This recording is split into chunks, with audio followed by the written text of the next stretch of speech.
In this problem, we have a simple second-order non-homogeneous equation here. So the equation is x double prime plus 5x prime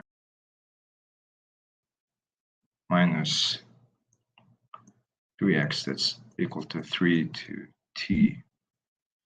Now, the question is whether we can apply the method of undetermined coefficients here, and the answer is actually yes.